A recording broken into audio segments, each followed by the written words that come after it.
My name is Amalia Issa, and I am founding director of Personalized Medicine Targeted Therapeutics Center. I'm also a professor of health policy and pharmaceutical sciences at the University of Sciences in Philadelphia.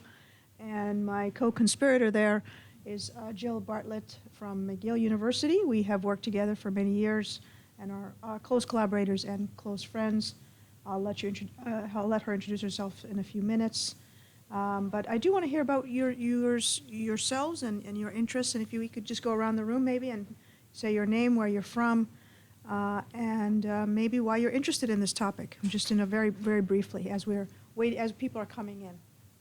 So let's start with you. Hi, my name is Shir Kamali. I'm a postdoc at Kaiser Permanente's Division of Research and Development.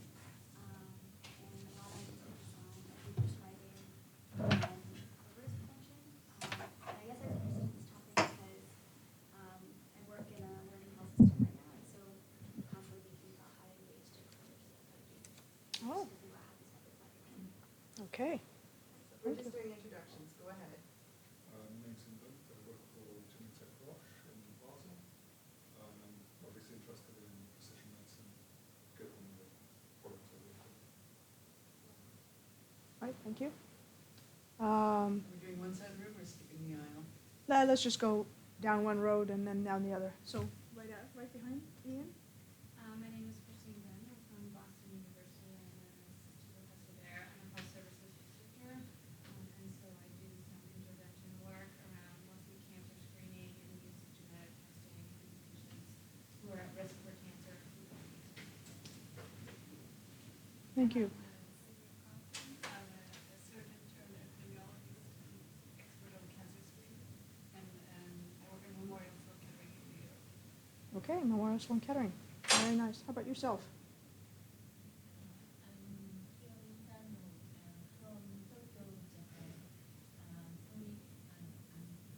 not good at an English conversation, but I can understand Sorry. Well, thank you.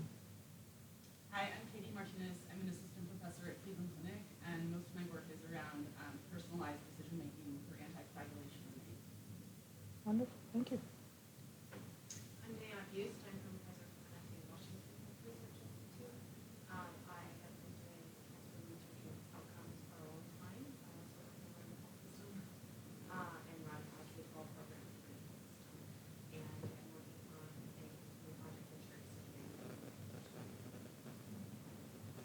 I'm Nikki Bowe. I'm a patient partner with Kaiser Permanente Northwest and invited guest. Wonderful. We're glad to have you. Thank you. Hadley. I'm Hadley Smith. I'm a postdoctoral fellow at Baylor College of Medicine in Houston, and I'm interested in economic evaluation of genetic testing for pediatric patients. My name is Lin. Last name Cui. I'm a statistician at Eli Lilly and Company. I'm a research scientist there, interested in precision medicine. Thank you. I'm Anik Patel. I'm from Amgen, and I work on oncology. So interested in this course because we have this ideas on how to incorporate patients into clinical development of precision medicine. Welcome. Thank you. Thank you. Come on in and join us. There's some seats right up here. Thank you. Please come on in. We're just going doing introductions right now, so please join us. So hi, my name is Gleb Doyin. I'm assistant professor in Technical University in Prague, Czech Republic, and I'm doing research regarding health technology assessment focused on medical equipment. And here I'm interested in how to engage patients in that assessment process. Very good. Thank you. Hi, I'm Carmen Lewis from the University of Colorado, and my research interest is in individualized decision-making for older patients with multi-morbidity. Thank you. And we have a few people who joined us as we were going through. Sir? My name is John Giordina. I'm a PhD student at the Health Policy Program at Harvard University, and my research currently is in individualized care and applying that to decision modeling. Great. Thank you. And Robert? Robert Ham, I'm a psychologist in a family medicine department, and I'm interested in shared decision making Oh, okay, complex things. Well, we're certainly talking about complex things. Well, welcome, everyone. We're very happy that you are here, and welcome to the course, and welcome to Portland. Is this anybody's first time to Portland? Oh, wow. Okay, quite a few. Well, I hope you'll have an opportunity to get out and visit Portland. And I'm not from here, but I have been here before. So there are some really interesting things to see around. So I hope you'll have that opportunity to do. Just a few logistical things. If you do go out the door, on your right there will be bathrooms if you need them. And then there's I guess, some refreshments later on for the break that are set up in that area. So just so to be aware of that.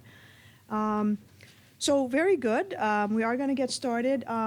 We have a break in between, and we're going to kind of divide the course into two. And this is going to be a very interactive course. So expect to be engaged. We are talking about engagement, and expect to be engaged. We do have to give. This is the disclosure slide. I don't really have anything to disclose that is of importance. And the first thing we're going to do, actually, to get you all engaged and thinking about things is something I call the SMDM Family Feud. So I need about maybe 2 families that we're going to create here. Maybe 3 people on this side and 3 people on that side. Not sure if we should have them stand up. Maybe just stand up on 3 volunteers from this side, please. Just you can stand at your Don't seats. be shy. You're going to get picked on the You entire are. course, so if Okay. you don't volunteer now. Yeah, that's right. It's going to be later. That's right. Okay. Okay, perfect. So I got 3 people Need here, one and I need 1 more person on this side. Okay, 1 more person? Come on, 1 more person. All right. Okay, now your first task is to pick a name for your family on the right side here. Now, and don't use a real name. No, just use a fun name.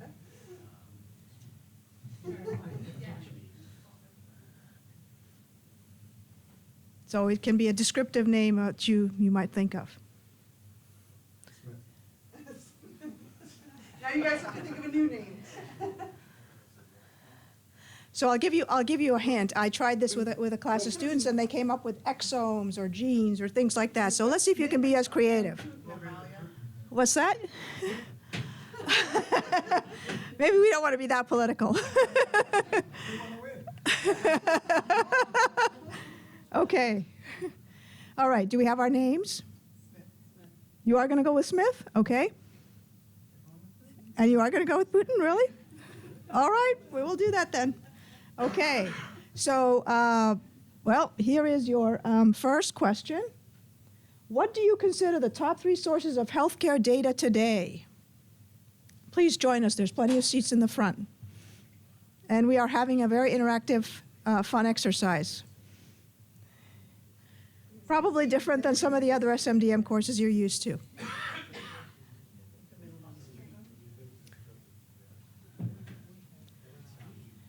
I should have brought the buzzer along. Is this in the US?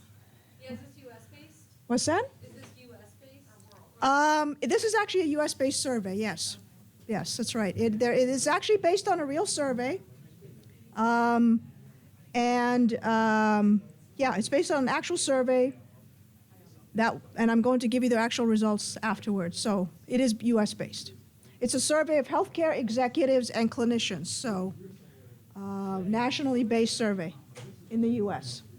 So I'll give you that much of a hint. So you got to pick. Yeah, you got to pick.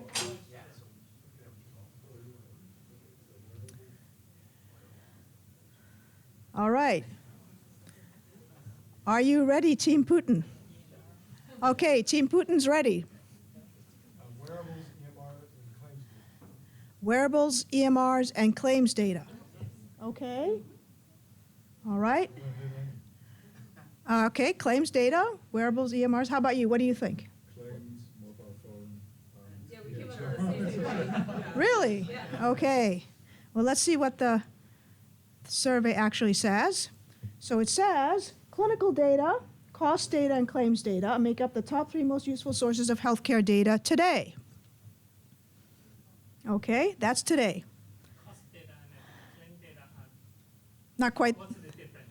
Well, I don't know why they have it differentiated that way, but Claims data is what goes through on an insurance claim. yeah. Cost data Is- they could be things other than, say, for example, a physician's Yeah. billing. It could be hospitalization beds, it could be Yeah. supplies, all sorts of things. And clinical data would be what the clinicians capture in the EMR. That's So it right. might be prescriptions that might not be captured in the costing claims. Yeah. So you had your EMR, so you were right about that, and you had claims, and you had claims. Okay, so we had 2 here and 1 there. Great. You had EHR as well. Okay, well, 2 for 2 then. All right, let's see. Next question. What do you think the top 3 sources of healthcare data will be in 5 years? I'm going to let the Smith family go first this time. In 5 years. So not now, but in the future. This actually comes from a real survey. See if I can find a buzzer or something on here to make noise. So we're going with genetic data, Genetic data, okay. mobile or device data, Mobile or device data, okay. and still clinical data. And clinical data. Okay. Team Putin.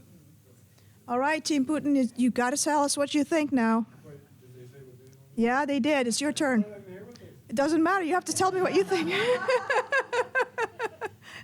given the topic of the course, we decided, genetic data, wearables data, and the EHR will just keep being used. Okay, very good.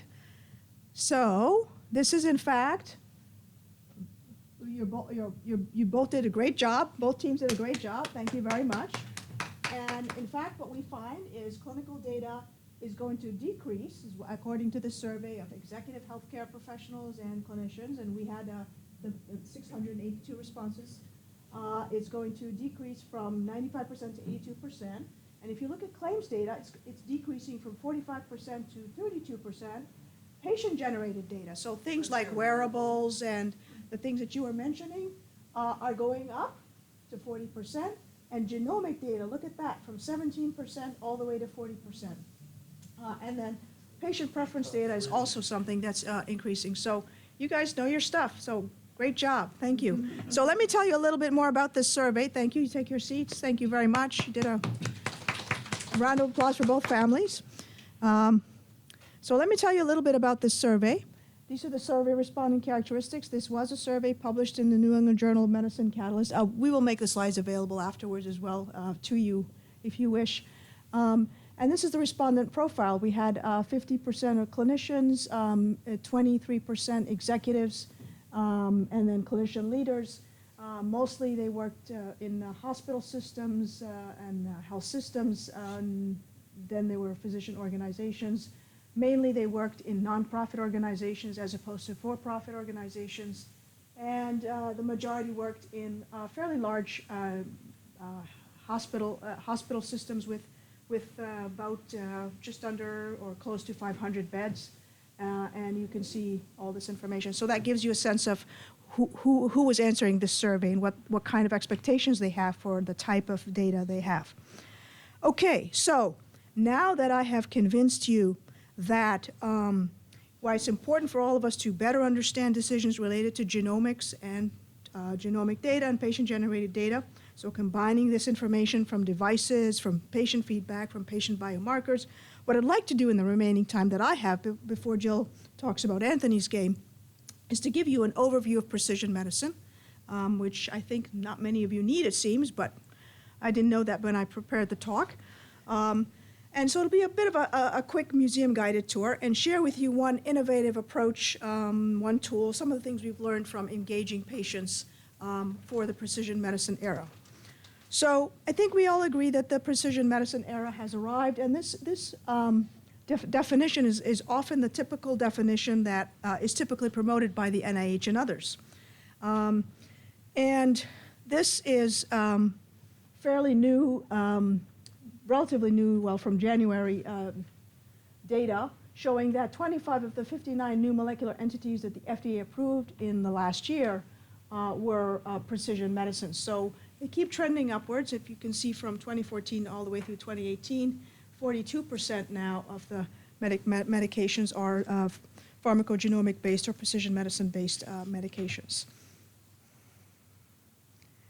And I'm sure many of you are aware that the FDA has a publicly available site of all the approved drugs with pharmacogenomic labeling in the drug label, and you can access this quite easily. And now they've actually done something even better, and you can actually export it as an Excel file if you so wish, if you want to use it for research purposes. So you can do that if you are interested in doing that. And of course, the cost of sequencing the human genome continues to go down. This, of course, is the famous slide that many people use in presentations that is found on the NIH website.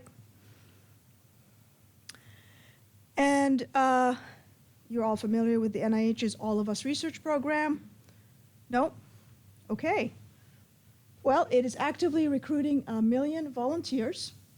And what they're trying to do is trying to get 1 million people from diverse backgrounds to participate, share their health data online, which includes health surveys of electronic health records, physical measurements, blood, urine samples, etc., as well as genomic data. Go to places where they can get tested, spit in tubes or get blood samples. They want to store these in a secure biobank with appropriate protections and collect it, and they want to have, and they are trying to recruit 1 million people from across the country to do this so that researchers can study this data and gain all sorts of information and make sure, and diversity is important. Both ethnic and racial diversity is very important in order to be able to accomplish the goals of the All of Us research program. And if you are interested in finding out more information, there's a lot more information on the All of Us research site that the NIH has put up. This was published earlier this year in the MIT Tech Review, and it shows the total number of people tested by consumer genetics companies through January of 2019 in millions. We are just over 25 million people who have gotten some kind of consumer genomic testing, which is quite impressive, quite remarkable. So precision medicine then is projected to lead to wider adoption of collecting patients' genetic and other molecular information as part of routine medical care, improved ability to predict which treatments will work best for specific patients, better understanding of the underlying mechanisms by which various diseases occur, improved approaches to preventing, diagnosing, treating a wide range of diseases, and better integration of hopefully electronic health records in patient care, along with those calls for more open data sharing that will hopefully allow us for a greater harmonization of care for patients. And that's kind of where we seem to be heading in the precision medicine field and precision medicine world. And this is kind of the mission, or I guess the objectives or the goals of precision medicine, to be able to use it for molecular profiling, prognostic markers, and markers for both prediction and as well as disease sensitivity. So we know that with all the data that's out there, in about 10 years or so, every individual will be surrounded by a virtual cloud of billions of data points that are going to pertain to them. And I think this slide kind of shows that in a fairly dramatic, schematic way. So precision medicine is pretty much a game changer on so many levels, and it generally puts the patient front and center. It's a very, I think we can all agree to some degree, it's a pretty patient-centric way to practice medicine. But it also comes with a whole host of what I think of as decision points of complexity. I think it does complexify. Not sure that's quite a verb, but it does increase the complexity of decision making. And so I wanted to go through some of the points of decision points of complexity. Then and I only selected 4, but there's certainly others, and we can discuss those as you might be thinking of others. So one of them is that it has to do with how it impacts diagnostic categories. So as we learn more about the molecular mechanisms underlying many diseases, our knowledge of those diseases is becoming more precise. So we no longer talk about breast cancer, we talk about specific subtypes of breast cancer. Or as you can see in this slide, we used to talk about, 40 years ago, chronic leukemia, acute leukemia, pre-leukemia. And now we have all these different types of leukemia, 38 subtypes of leukemia identified, 51 types of lymphoma identified, etc. And this is opening up real opportunities for all sorts of targeted interventions. However, I think it's also leading to decisional confusion and even decisional fatigue when patients have discussions with physicians and try to wrap their minds about having a particular diagnosis of a very particular cancer, where cancer is one of the areas where precision medicine is certainly very, very much at the forefront, but also it's also true in other areas of medicine as well.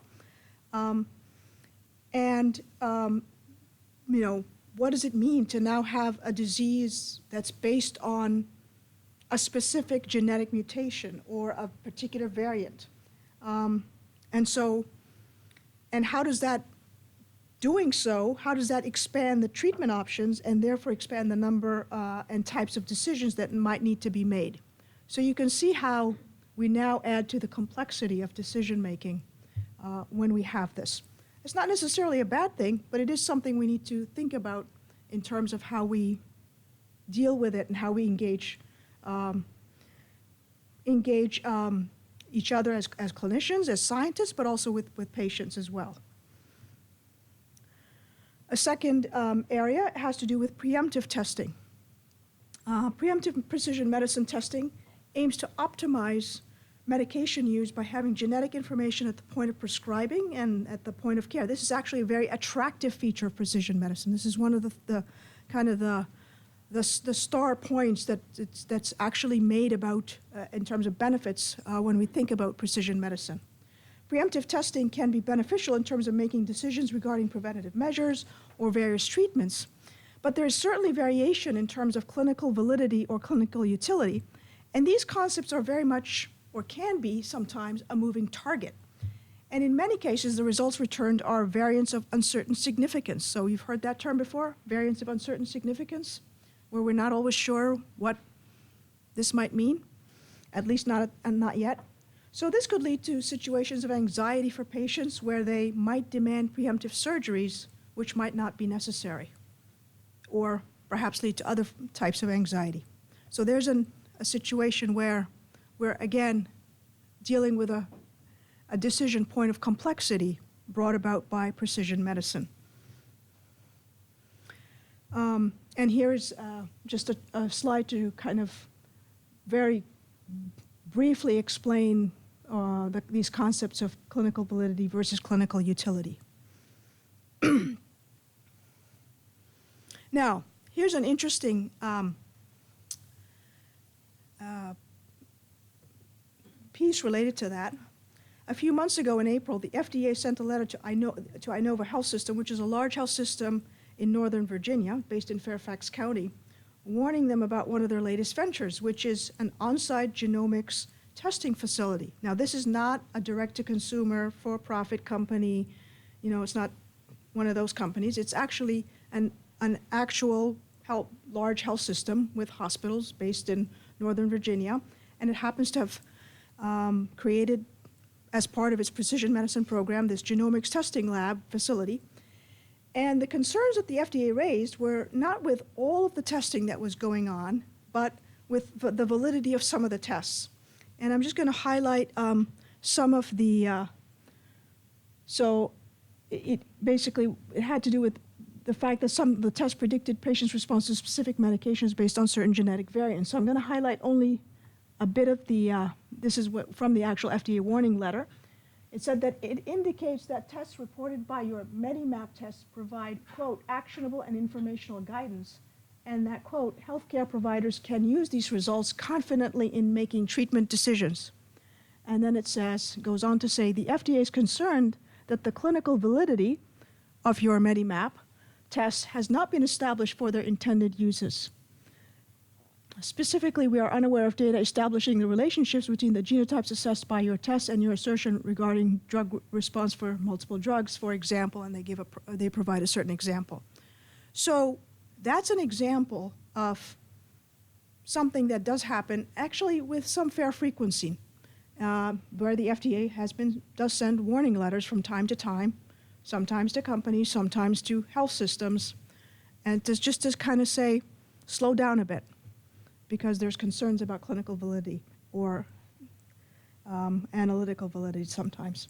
So again, these are the kinds of things where we are seeing how precision medicine, just because of where we're at in the field, can lead to these decision-making points of complexity.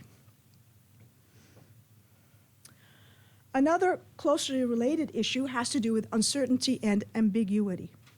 The volume and complexity of genomic data makes it difficult for providers to interpret insights.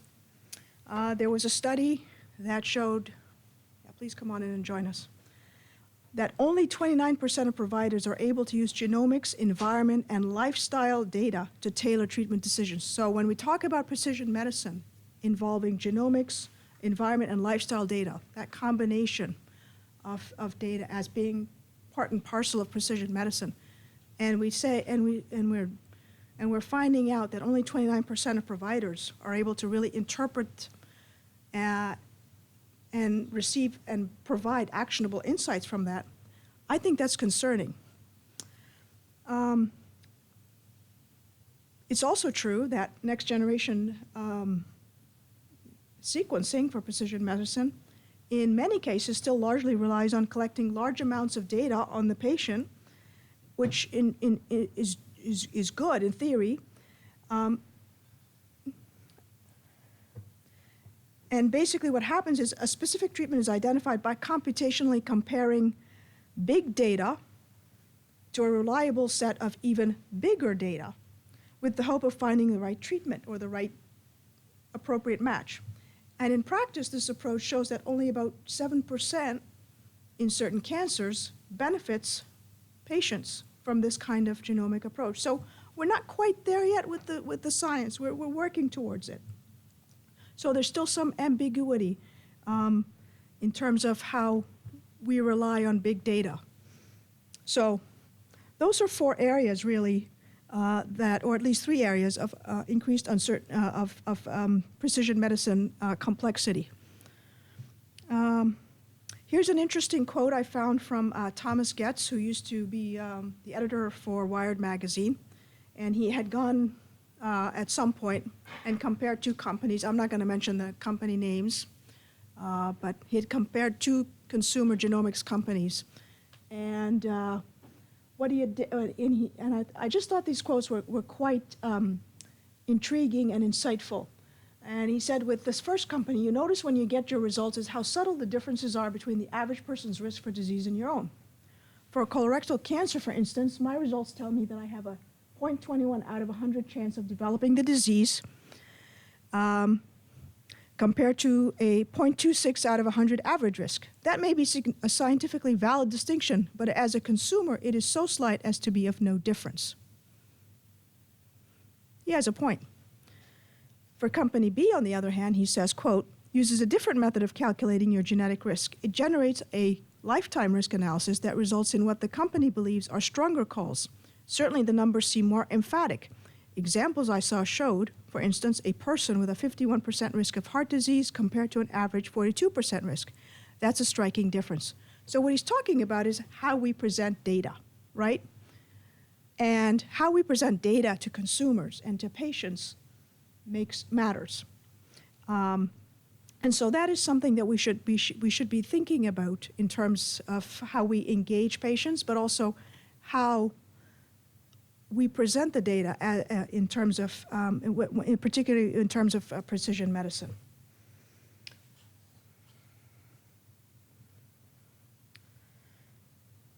Fourth, data is overwhelming cognition. This is a real problem. This is from an actual study.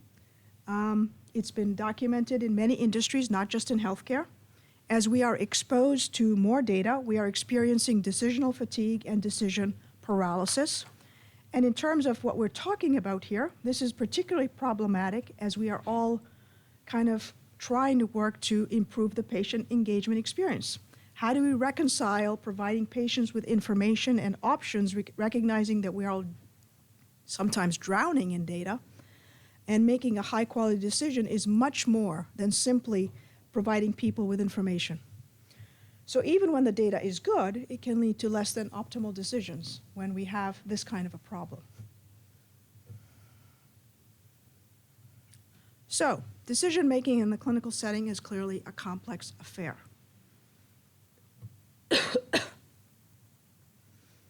As we all know. And precision medicine decisions, I would say, are pretty much a double-edged sword because we have constant innovation in treatments for patients, so there's a moving target.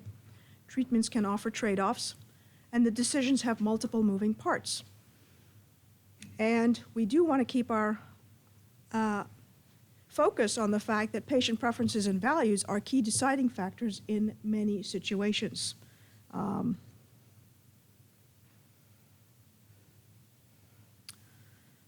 And I put this slide up to remind us of what is an ideal decision in healthcare. I think where many of us, or most of us, are probably familiar with this quote from Sipucha in Health Affairs. It's a bit old, but I think it still is a very timely, very good quote. A patient-centered decision is one which reflects the needs, values, and expressed preferences of a well-informed patient.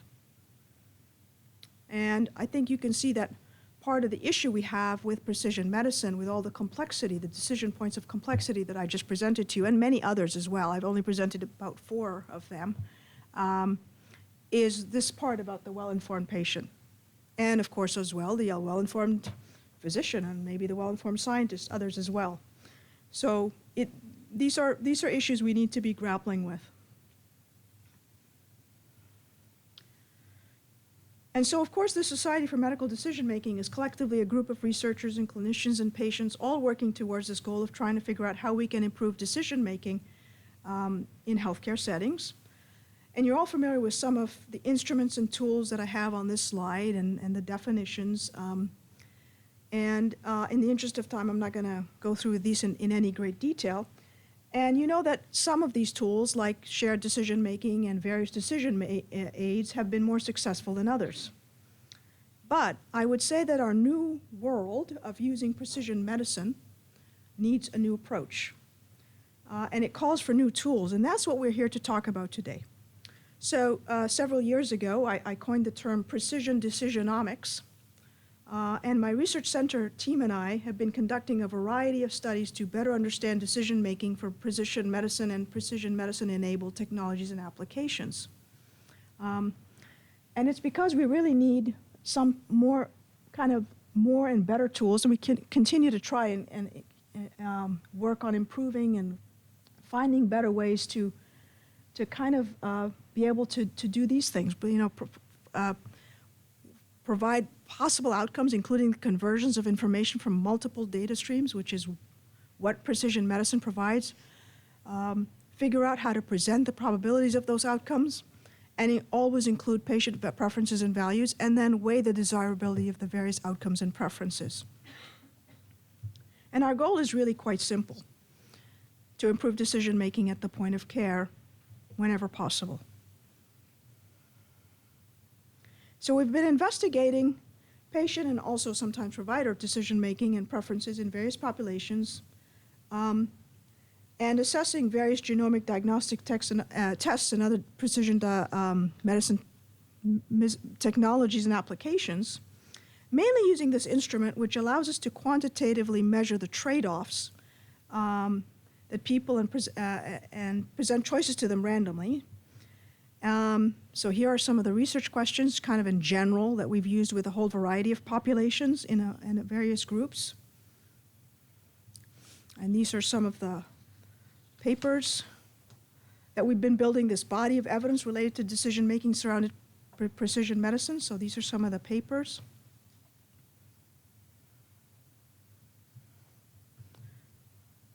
And the key to developing this and other tools is to kind of step back and realize that what we needed to do was to include the patient voice as well as that of providers, and apply a mixed methods approach using qualitative and quantitative methods as well as tools from user experience research. Because if we ever hope to integrate precision medicine routinely into clinical care, it's imperative to have a strong grasp of all the stakeholders and users involved. So part of the development process, we have conducted focus groups and semi-structured interviews and included patients in the process designed to better understand what are the features, the attributes that are important to patients. Things related to treatment side effects, outcomes, knowledge and questions about genomics, etc. And so here is kind of a flow diagram that illustrates a little bit more about the methodology in a nutshell, where patients have been included along with the researchers in some of these focus groups and interviews, looking at trying to ferret out the knowledge of genomics in various areas, in various populations, whether it's breast cancer, colon cancer, other areas, side effects, outcomes, etc. The research team is identifying themes. Research team sifts through and narrows down the quotes, and then the patient groups pick out similar quotes into piles, and then the attributes emerge for use in the survey instrument. So we kind of try to include the patients as part of the design in order to, in our instruments, so that we can identify attributes that are of importance to patients. So this is simplifying it somewhat, but I think for the purposes of the presentation. So here's just a couple of quotes from some of our focus groups. And you can see that whether we're talking about certain cancers or even something else, one of the things that always comes up has to do with accuracy. This is very important to patients. So, you know, these are two different focus groups from two different cancers. Well, for genetic testing, I worry a lot about the accuracy. I worry a lot about accuracy because I didn't get accuracy in what I had, which surprised me. And on something that affects care like genetic testing does, it is hard for me to accept that they would do one test and they wouldn't have proper controls. Another patient said, if it were 98% accurate, I wouldn't need a confirmation. If it were just 90%, I would need a second test for confirmation. Interesting expectations for accuracy there. So here is one data set of data, just from one study. And what you'll see is both groups of patient populations find accuracy, again, to be of the most important attribute. And then the second most important attribute, and we've consistently found this in a number of studies with a number of patients, is recommendations from the physician. So that is, the oncologist recommended, or the doctor recommended that I do this test. And while this appears to, at first blush, contradict the literature and what we know about patient autonomy and patient engagement, I think this really speaks to the complexity of these decisions that we were talking about earlier. And then you'll see that later on, some of these other attributes somehow differ between these different patient populations. But you can see that, so they don't necessarily, they trade off privacy concerns for benefit, and the doctor recommendation is ranked highly consistently, and this suggests that doctors are seen, at least in precision medicine, as sort of indispensable intermediaries, which is very interesting because that's not always the case in other areas of medicine. And I think this is something that does speak to this idea that precision medicine does increase this complexity where people need or feel they need a little more guidance.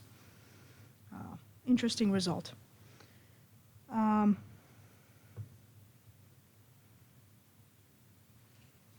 So, another thing I wanted to share with you.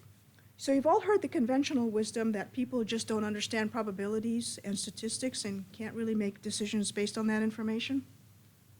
Okay, well, let me share with you some interesting things. So here's an interesting study from Adam Kepek's lab from Cold Spring Harbor.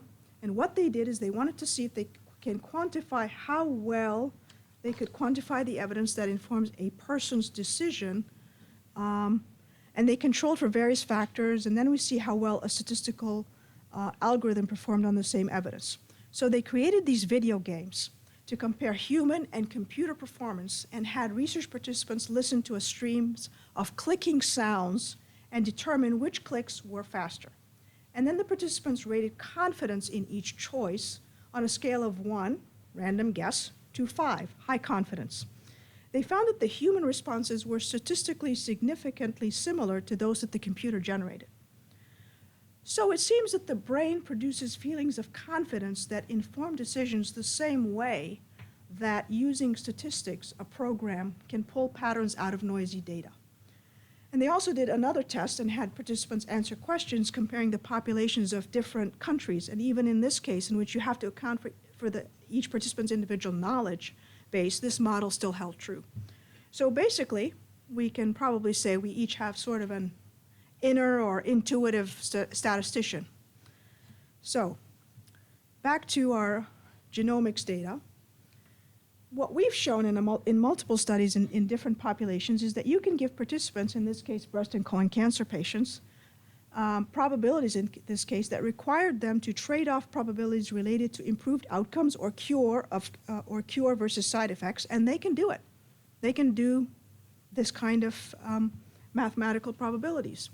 And what's interesting here is that when we take a deeper look at how or why patients make these decisions, we find that they're weighing the benefits and risks of each alongside other values and preferences, such as quality of life issues, having young children at home at the time of diagnosis and treatment, and importantly, what their loved ones would think. So one of the attributes that comes up out of including patients as part of the design of these studies is what their loved ones would think. That's an important attribute to patients that often researchers would never have, as researchers, we would never have thought of. And so we're grateful to patients for that. And for those who might be wondering what patients think about the use of AI and algorithms, here are a few interesting quotes, something else I wanted to present.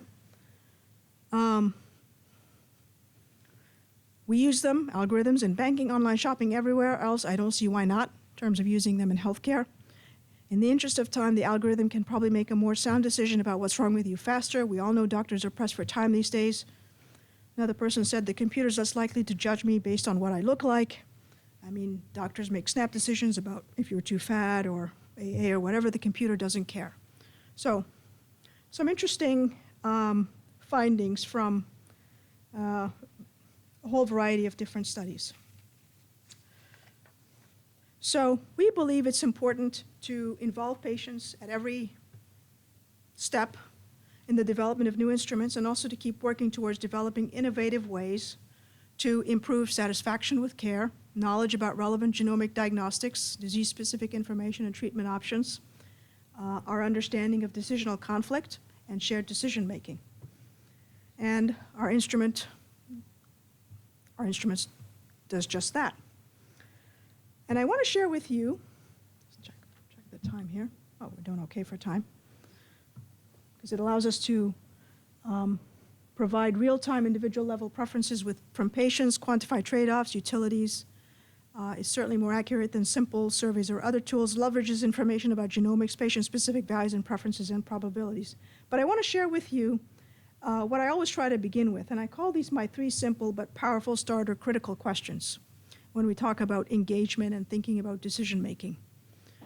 And they seem really quite simple, but when we take a step back and actually ask these questions, it does force us to kind of start thinking and seeing things through the eyes of patients and through others, and through other stakeholders as well. What do they need to know? When do they need to know it? And what difference does it make? And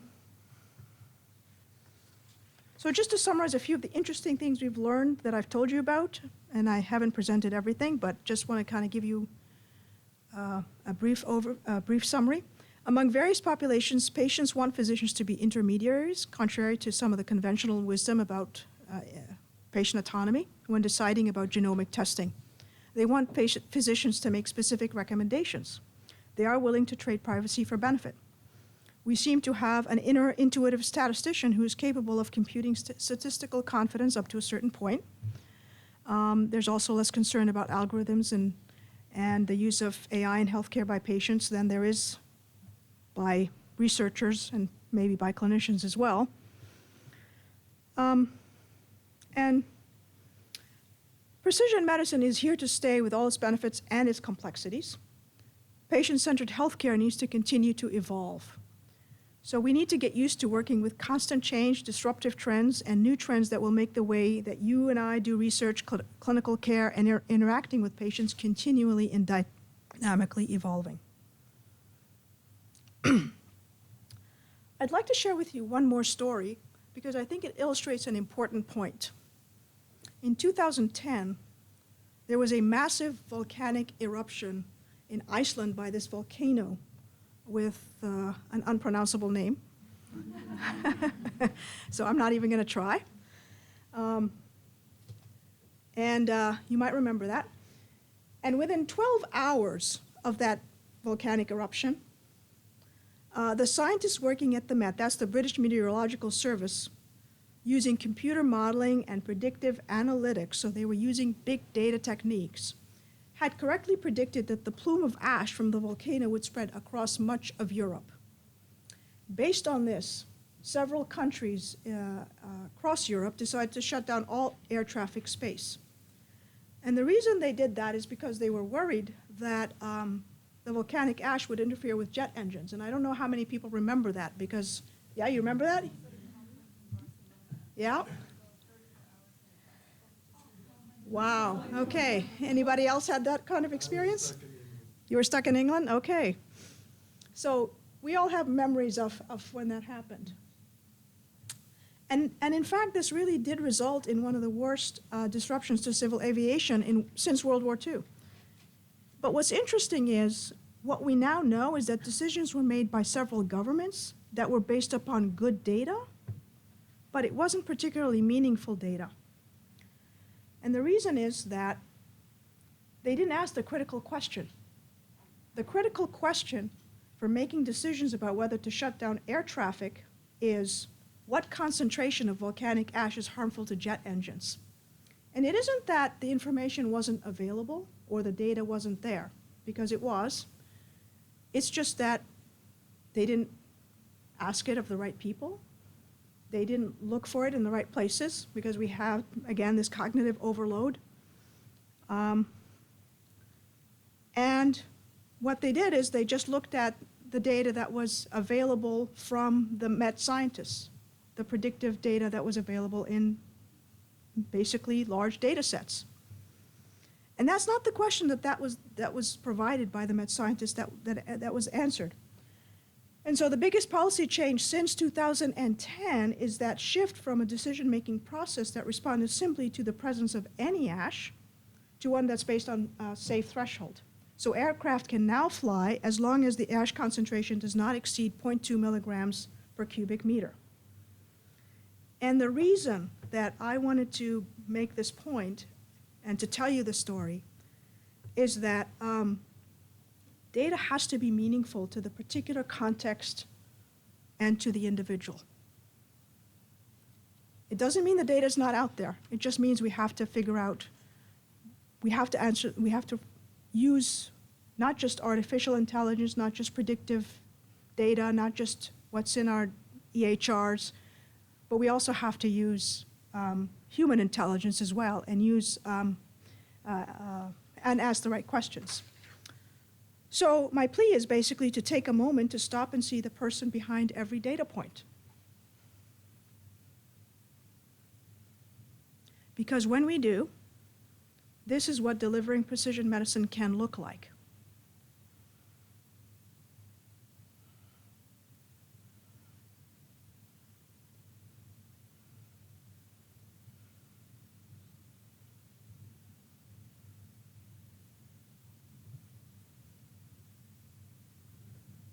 And I think that's essentially what we all want.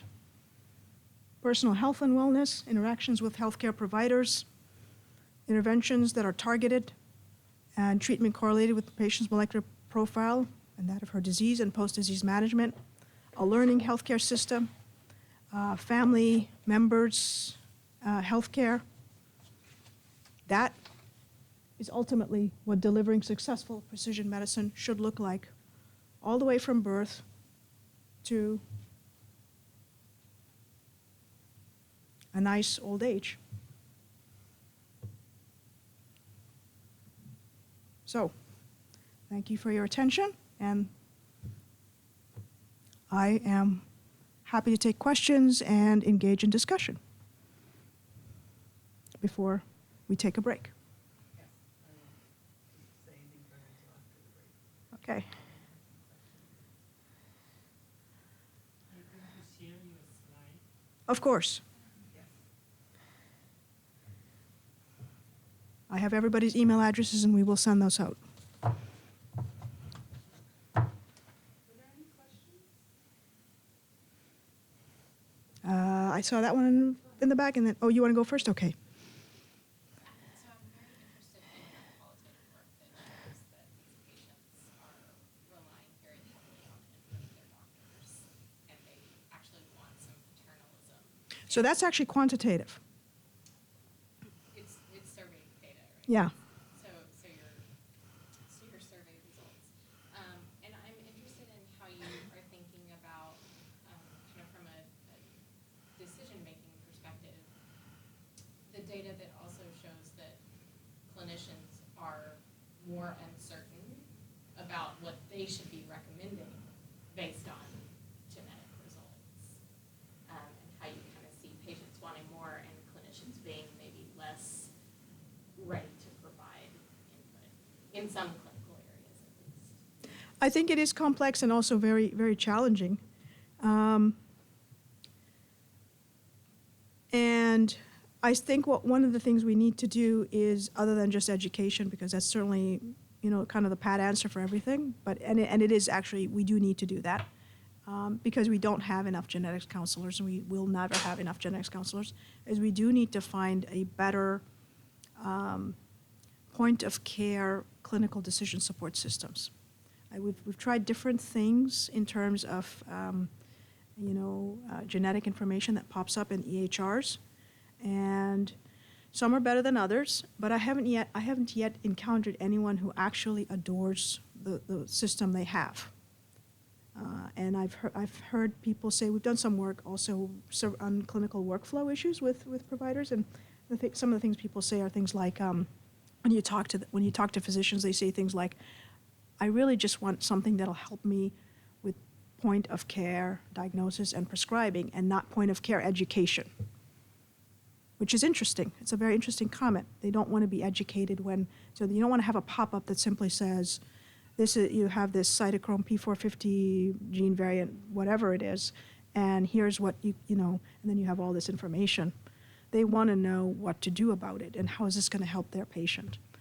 And that's not necessarily how the current systems of clinical decision support are currently designed. So part of it is working with the users, which include physicians, to design better clinical decision support, as well as working with patients and engaging patients to help us understand better how do they want the information served up. So I think part of the reason that patients want more guidance from physicians and clinicians is because if you just say this is your genetic information without a whole lot of guidance as to what it means and which treatment option makes it much, much more difficult. So we need to figure out better ways to serve up information. Thank you. And there was another question, yeah. I just had a question about the component of it being patient-centered. So there are data from studies where people are, if you're talking about the decisional conflict that comes from the additional information. Right. And the US, for example, and the increased anxiety and stress that having this information causes. And I'm just curious about how we deal with that juxtaposition of patient-centeredness and yet that both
Yeah. But, just was curious about it. No, I think those are great questions. So I think in terms of precision medicine providing information to subpopulations in terms of genetic variations and that kind of thing, and possibly in the future N of 1 type information, that piece of it might be a little bit more patient-centered. So from a biological perspective. In terms of making decisions, and particularly shared decision-making, I think we do have a lot of work to do in terms of what we need to do to but it's work at many levels. It really is a system-wide work in the sense that, you know, if we would get, say, primary care physicians to adopt certain things where they can include that as part of their practice, where it becomes part of standard practice, and then it becomes something as a decision, you know, you have this conversation with your patients and you're able to include it as part of something that you do as for preventative purposes, and maybe it's just you select a few things. Maybe it's not everything, but you select a few things, whether it's melanoma or something else. Maybe that's where we should be starting. You know, so prioritize what things we need to be selecting to move the needle a little bit. It's not an easy question. Kind of a follow-up to that. Yeah. Who should bear the cost of gene testing? What insurance companies don't reimburse us uniformly, particularly like expert points in a patient's care. So, yeah, who should bear the cost? Just your ideas about it. I know there's no answer.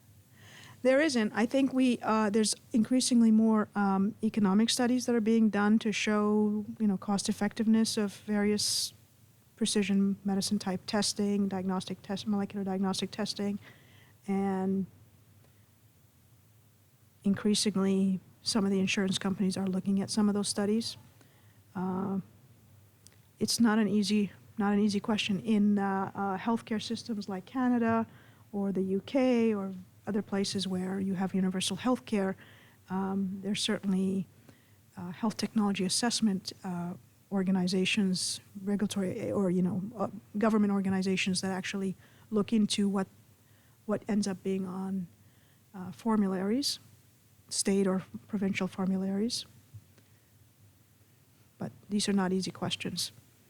But I think that ultimately, if we can show, which I think it ultimately will happen, that using precision medicine approaches will ultimately save money in the long run, then it tips the balance.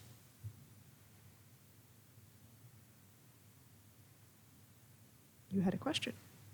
John. So when they, in testing it, you identify people who are at risk of certain things that may not be a specific treatment indicated, and kind of more, the result is some behavior change that the doctor might suggest. Is using these genetic tests, and how often do patients actually end up having a behavior change, or especially as it relates to the kinds of preferences people have around testing themselves? So there's quite a bit of literature and data in various areas, and it really varies. It just depends. In some cases, there's not the behavior change. I mean, behavior is so complex as it is. If there's anything more complex than human behavior, I'm not sure what it is. That you know, it's pretty difficult to change human behavior. So even when you show somebody a test that says this is what even something as simple as look at your cholesterol levels, or look at your, you know, hemoglobin A1C and as a diabetic or anything, right? So that's a tough question. But I think there's quite a number of studies in the literature where people are looking at does using precision medicine or genetic tests actually influence behavior change in any way? And to date, I don't think there's a whole lot of really striking examples of significant behavioral changes. But I think a lot of that is, of course, you know, we're talking about human behavior. That means like a patient-centered point of view that we want to just maybe not use those tests, but the only one is the result with these kind of behavior change, or not make that sort of difference? Or would it be particular to the patient? That is a good question, and there's lots of debates about that. Do you have something to add about that? Yeah, I mean, I was just gonna say, that's exactly what I was hearing about at Moffitt, which is that they identified individuals that have a high risk variant for melanoma. Well, the prevention strategies for something that's a high risk are the same as they are. I mean, there's nothing else that's different. You wear a hat, you keep out the sun, you put sunscreen on. And what they're finding in their intervention is that it's not changing anything, even though you know you're high risk, because it's the same prevention strategies that the general population set. And you would hope that it would actually help, get higher risk individuals. So I mean, I think it's a really reasonable question.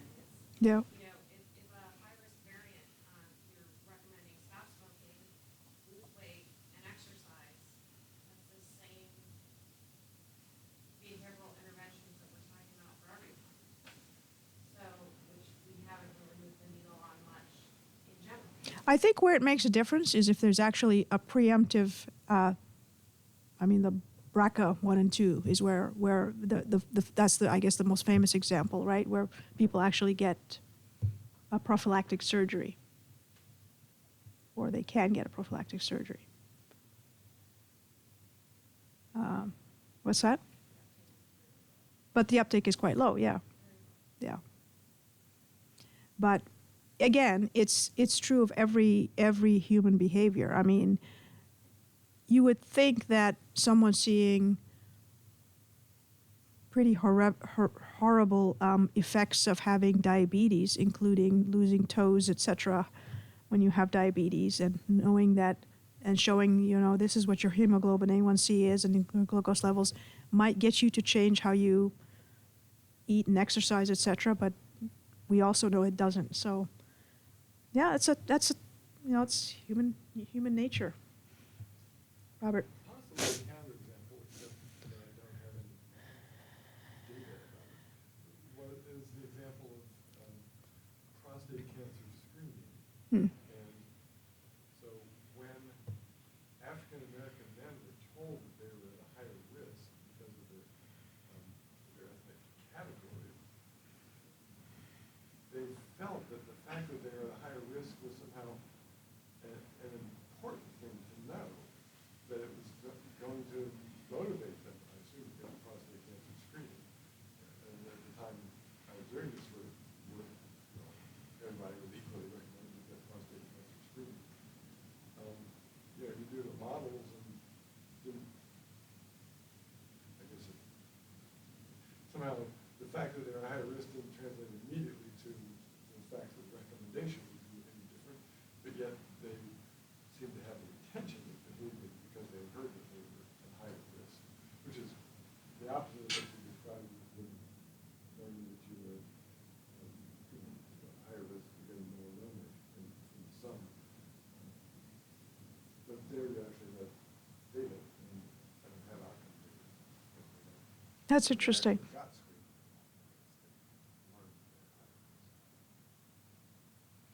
One interesting idea to follow up with that is the notion that, so I worked with a group that did doing the composite score for breast cancer risk.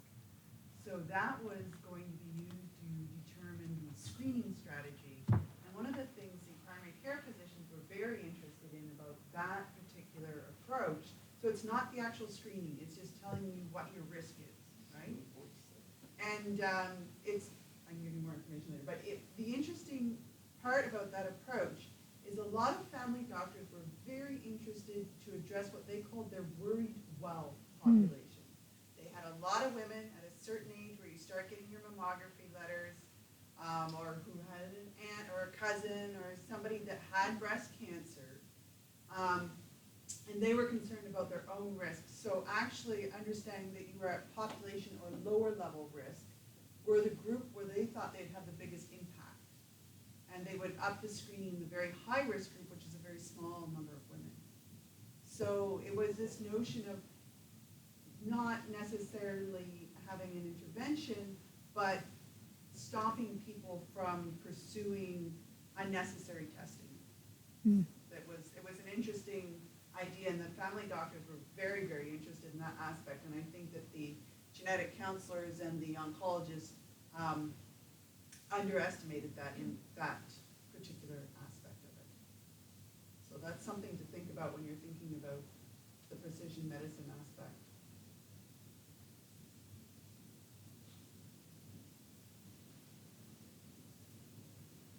Other thoughts or questions? Yes. Just thinking about some of the potential downsides. Not that it doesn't spur, not that learning your genetic risk doesn't spur you to improve your behavior, but what happens in the cases where it makes you do worse things. So for instance, my very good friend who struggled with her weight her whole life sent in a 23andMe test, right? And it came back and it said that she had like a 50% chance of being obese. And at that point, she stopped dieting. Because she was like, well, it's in my genes. There's nothing I can do about it. So she became very fatalistic about what the 23andMe was. And I told her not to turn this thing in. So I warned her against it. But so now she's convinced she's going to have Alzheimer's and she's going to be fat and nothing she can do about any of these things. And obviously that's a danger in getting these results back without the contextualization of a genetic counselor. But, I was going to ask you, is she happier now that she's not dying? very happy. Very overweight, but yeah. So I see the sort of the labeling and the fatalism that can come with like now this is my genetic destiny. So therefore, how much can I really avoid it? That's interesting. Here's your genetic result. Oh, there's nothing we can do, and you're faded versus here's your genetic result. Ah, we have something in our tool chest to help you with that. The role of the genetic result is broader than the role of the tool chest. Yeah.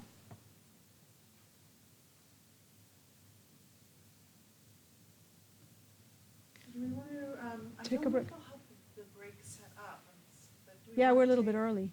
We're a little bit early. Do we want to take an early break? Would you like to take an early break while we set up for the next round? Is going to be great. It's going to be really interactive. Yeah, explain to use a tool chest, a tool you can put in a tool chest. Yeah. Very different one. Do you want to So- give us an introduction to it and then start it later, or is it not right after? Sure, actually, no, why don't we do that so that you're not missing out if they bring coffee and tea and everything you might need. Oh, So I'll introduce myself and I'll give you a bit of an introduction. You know what? and then we'll Somehow jump in. it went all the way to your. It went all the way to It went this. to the end? Yeah. Okay. Well, So- thank you, everyone. Thank you, Amalia. That was excellent. Okay, so Amalia has really just set up perfectly for me the next section of this course. So my name is Jillian Bartlett. I am a professor in family medicine. I was very, very happy to hear somebody else in family medicine. I'm a researcher in family medicine at the Department of Family Medicine at McGill University.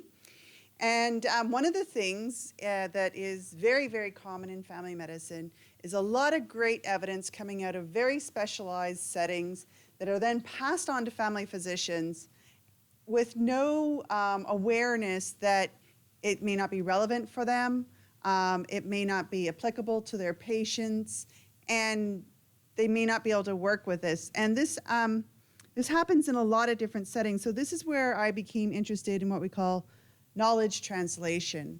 And I'm going to tell you a little bit about a path where I realized we have, and everybody's mentioned it in the discussions and in your introductions and what you're preoccupied with, where we have a lot of great ideas and a lot of great information, and we fail on the implementation. We fail on the uptake, and people are still struggling to get basic care. So I have no disclosures. Unfortunately, I have no conflicts of interest, especially financial ones. And I'm funded by the different Canadian peer review funding agencies And I am based in Canada, so when you ask about who should pay for things, I've got a very different answer for you. I pay a lot in taxes, so that's a moot point. We just pay for stuff. But we can talk about that discussion a bit more. What I'm going to do is talk to you about a tool that I have developed and how I got there. And we're going to talk about how this tool might be used and then how it's a game and how this game works. And so what we'll do is I'll give you this introductory and I'll stop at a certain point so we can take a break, and then we're going to come back and you're going to play the game. Because there's a lot of things about decision making that if you're not that patient, and I hope you're never this patient, you will not understand. And one of the things about the tool, jump ahead a little bit here, is what we're actually trying to do is place a value on pharmacogenomic testing in this difficult decision-making situation. Because why would you spend a lot of money developing a tool if it's going to make no difference? And it's very interesting that all the comments are like, but we're doing this, and nothing changes. So I'm going to talk a little bit about that and about how we can make sure that if we're going to invest time, effort, and resources, which are all constrained no matter what healthcare system you're talking about, that it is making a difference. So Anthony's story. Because I'm an expert in knowledge translation, I'm often asked to be part of grants where they've got a great idea and they actually have no idea how to make sure clinicians use it. Fairly common scenario, and you heard a little bit about what patients were thinking about that and the role of clinicians. So I was asked to work with a group that was working in pediatric oncology. I think I heard somebody here is in pediatrics, one of the course members, yeah, okay. It's a pediatric oncology group, and essentially they had developed a pharmacogenomic, it's not pharmacogenomic, it's a laboratory-derived test, blood test, to type 4 different brain tumors that are typically really difficult to assess. So this brain tumor is something that if you just use histology, there's 4 different types that look the same and are treated the same. There's one genetic mutation the team identified that if the child has that genetic mutation, they are not going to respond to any treatment, even clinical trials. There's nothing developed for this tumor, and it's a catastrophic diagnosis. Within 6 months, the child will be dead. This is without exception in this tumor. They don't have a massive sample size, but every single tumor that has this mutation, that is a scenario in the outcome. So when the team was looking to develop the test that would be used in all hospitals, there wasn't the cost issue, that was going to be included in the care. Basically, they wanted to, they felt the biggest barrier to implementation is how to explain the test to families, okay? And that's typically what we think. If people say, oh, you need education, you need to let people know, and then it'll take care of it. And we know that that doesn't actually work. So one of the things that my research revealed, because I actually use a form of deliberation, a form of group debates with, I did this with oncologists, pediatric palliative care specialists, and then I did it with parents of children in active treatment and parents whose children had died. So I did a series of debates. And the challenge to implementing this test, the reason this test, if it was implemented today, would make no difference to treatment plans, is there is a very firm belief held by oncologists and a fair few patients that removal of hope is more harmful than the toxicity of futile curative treatment. So just sit with that for a moment. That they would rather give a young child an incredibly toxic treatment, chemotherapy, on the notion that they could be the 1 in a million that responds, even though they have a test in hand that says, no, this child is not going to respond no matter what you do. The other thing you run up against here, to be fair to the clinicians and the parents, is that in our society, and pretty much every society that I know of, that I've seen any kind of anthropological studies on, the death of a child is completely taboo. How do you know this? We have no word to describe it, okay? If a spouse dies, you're a widow or a widower. If your parents die, you're an orphan. If your child dies, what are you? Are you still a parent? There's no child. We have no name for it, Okay, that's how taboo the death of a child is. So there was an excellent book written 40 years ago about a woman who went basically onto the oncology wards, and it's into the private worlds of dying children. And she observed something called mutual pretense. Everybody knows the child's dying. Everybody acts in a way as if the child isn't. So you can imagine when you're trying to make treatment decisions, or you have a test that confirms a child is going to die, what do you decide? What do you do as a parent? What do you do as a clinician? How do you advise people? What treatment do you do? So the clinicians also said to me that, they said, Jill, we realize this is like a really horrible situation, but you need to tell us what the parents and the families want, and then we can maybe do something differently. So I spoke to the parents. I got a lot of information from them. And what I realized is we cannot ask that question in the clinical context. You cannot, at the time of giving any diagnosis, as soon as what they call the C word is introduced, basically, as soon as a family hears that, it's like white static for the next, God knows how long. So they do want information. They do want to make informed choices. And they had very explicit views on how that could be done. But we realized that they need information from other people to say, somebody in your situation with a child of this characteristics, this is what they favored in terms of treatment and why. And none of that information exists. And there's a lot of, and I'll talk to you about why it doesn't exist. But so we need that information when it's especially challenging when it's a rare disease. Thankfully, childhood cancer, even though it's one of the #1 killers of children, is rare. When there's no effective curative treatment, or treatments have incredibly toxic side effects. And you need to be able to have this as a shared decision-making that will maximize quality of life for a patient. And obviously, when you're talking in a situation where you're maximizing the quality of life for a child who is ending life, it's very, very complicated. Now, I'm talking about an extreme situation, and this is not the research I do all the time, because this is very, very challenging research to do. But you can think about all the topics you brought up here. Okay, you think about a topic where there's a potential to do prophylactic treatment that's pretty, severe. Like a double mastectomy is not something that should be considered lightly as prophylactic surgery. Or you think about a situation where someone would like to preface or would like to preference something about their quality of life that might not be socially acceptable. So you're probably thinking, what on earth are you talking about? Medication that makes you gain weight. Would you rather be ill, or would you rather have the weight gain? And a lot of people, if a doctor asks you that question, like, oh, of course, I'd rather be better. And then as soon as you start gaining the weight, they put the medication aside because no, they would rather not put on that extra weight and suffer. Would you rather be seen as ill? So kids, inhalers. Anybody that does asthma in kids know that kids hate taking their inhalers to school. Parents pay a small fortune in trying to keep EpiPens and inhalers on their kids or in their backpacks because kids don't want to be seen as ill. Because that is, you might as well just, sign up with the War Games crowd and just, become a social pariah as soon as you pull out something that indicates you are a sick person. So there's a lot of situations, and you can think about this. This comes up a lot with families. There's people that would rather say no to chemotherapy, but that would mean admitting to their family that they don't want to be that sick and maybe get better. So there's a lot of situations where you could think about this might be an issue.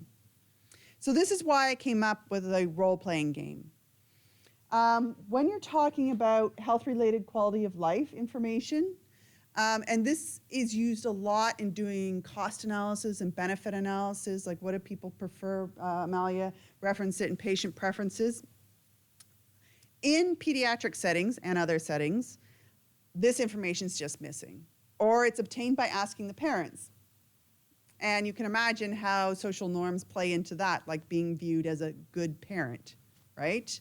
And it also assumes that the parent understands their child's priorities at that point in time. And the thing with the mutual pretense, the children engage in it as well. They feel very, very protective of their families. So they're going to say things that are going to protect their parents and their families.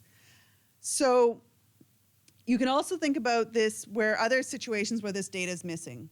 So you're basically talking about anybody who's of non-European descent in any kind of minority population. You're not going to have this information. The questions we ask are culturally developed. So even if you do ask the questions, you're not probably getting the answer you need for these questions. So you definitely you can't ask direct questions when mutual pretense or any violation of social norms or social expectations is in effect. But if you do a role-playing game, you can put the quality of life measures. In this case, I used EQ5DY, which is a validated quality of life measure, to basically the characteristics of the person as well as the treatment decisions they're making, and then see if that changes when you introduce pharmacogenomics testing. So the benefits is that it allows you to collect, because people are playing a role, you can collect a lot of data. I don't have to, thankfully, ask a very sick child and their family to participate in a research project at a time when they are focused on just, surviving and trying to figure out what the best options are. So this is not, this game doesn't happen as a decision aid tool yet. I'll get to how it can be. This is to collect health-related quality of life on treatment preferences across a wide population of many different participants and settings. It works with kids, adolescents, and adults. The key point here is it provides a mental and emotionally safe space using roles. So if you pick an unpopular decision, you're not picking it, your character is picking it. Your character that loves sports is picking a treatment option that's not going to impact their heart so that they can continue to play sports and they're not going to be tired and have no energy. You see how this allows people to express preferences without having to take the ownership of that preference. And the fact that it's got something behind it that people aren't aware of, this was a very challenging thing that I had to do, is how to get, you'll see in the cards what the language sounds like, because everybody has to be able to understand this. And working with oncologists and health economists to get that language matched up to what they think of as adverse effects and health-related quality of life was really a lot of fun. That took a long time. And it also allows us to do this in a vulnerable population where we couldn't do data collection during a clinical visit.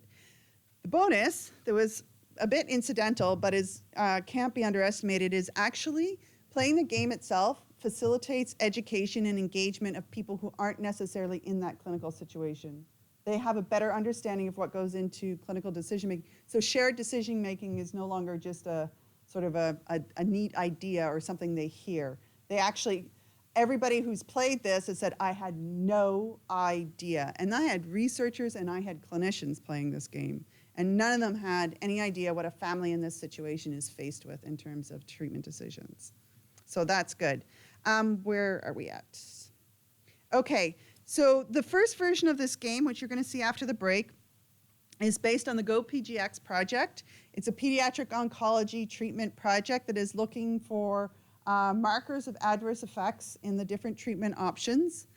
And in this case, we used hepatoblastoma, so liver cancer in kids, because there's two specific drugs used to treat this, cisplatin and doxorubicin, that have very, very specific, one significant side effect each that has a huge impact on the quality of life.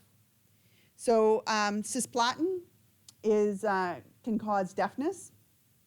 And if deafness occurs under a certain age, it actually has a massive impact on language formation. So the other one is doxorubicin, which has a very big impact on heart. It can, so one of the things with childhood cancer is great, they survived and they don't have the cancer, but how great is that if you have a heart attack at 21? So there's a heart failure and heart problems, and you'll see the profile related to that. So why we chose this as well is because we can put out treatment options. There are different treatment options, although I had to work with the oncologist because, of course, they think that the only treatment option is the one with the highest survival. So we had to move beyond that thinking and get a couple of different treatment options.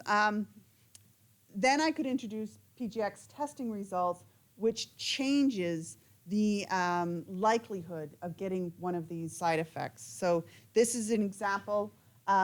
Typically, when you start out, the ototoxicity, so the risk of deafness, of 74%, that's what we know without any genomic testing. So they try and track the kids really carefully, and then they have to back off the dose when they start to see hearing impairment. There is 40% of the population, sorry, not 40%, there's about 25% of the population, they're actually at really low risk of that side effect. So if you were in that 25%, you'd want to take the higher dose cisplatin because it's got a very good survival profile. No, these are from actual studies. And actually all the side effect profiles are from actual studies, which also highlighted many, many gaps we have in our known side effects. It's truly useful for this, but it's also to demonstrate how you could potentially use it in different contexts. So they're actually building a pharmacogenomics panel on 10 different treatments for different conditions. And what we're also trying to demonstrate, what we'll see if we demonstrate, I'm not trying to demonstrate it, I'm interested to see if it happens, is whether treatment preferences change with the addition of precision information. So for example, if families act the same way as oncologists and always pick the highest cure, then this is not relevant. We don't need to engage in this discussion. You can just say, everybody always prefers this because it's got the highest cure, and you just need to keep track of those, survival stats. But if they have a certain treatment preference and then you introduce the PGX and that changes, then we know the pharmacogenomics testing can change how people interpret the treatment preferences. And just to let you know, there is 12% of the population that if they test positive for those genetic markers will experience deafness. It's what is it? It's 88%. In terms of side effects, that's a fairly high, we're not very good at interpreting risk, but that's really high, and it's something most people are no longer comfortable. That's for cisplatin. There's another one for ototoxicity. I'm just showing this for effect. So I'm going to talk about our hypothesis, and then when we come back, I'll talk about how the game works, and we'll play around. You can see it. Our hypothesis is that the baseline health-related quality of life will impact treatment decisions, and as will the adverse effects profile. So what do I mean by that? We have two scenarios we play with, what we call a good prognosis, stage 1 cancer, and what we call a stage 3, so a poor prognosis.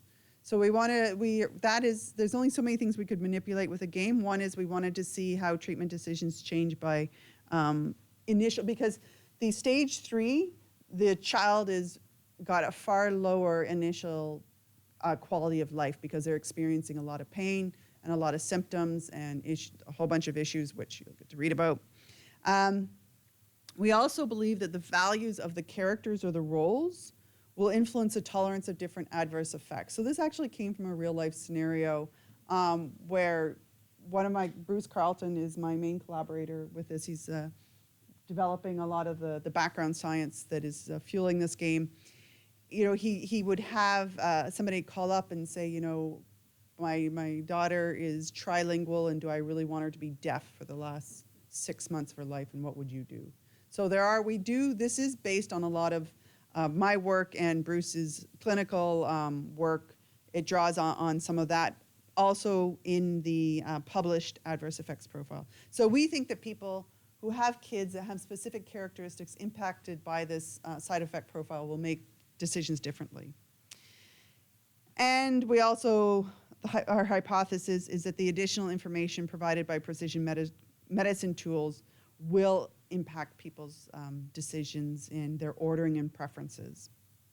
So with that, we are right on time to take the break, and hopefully something's actually out there.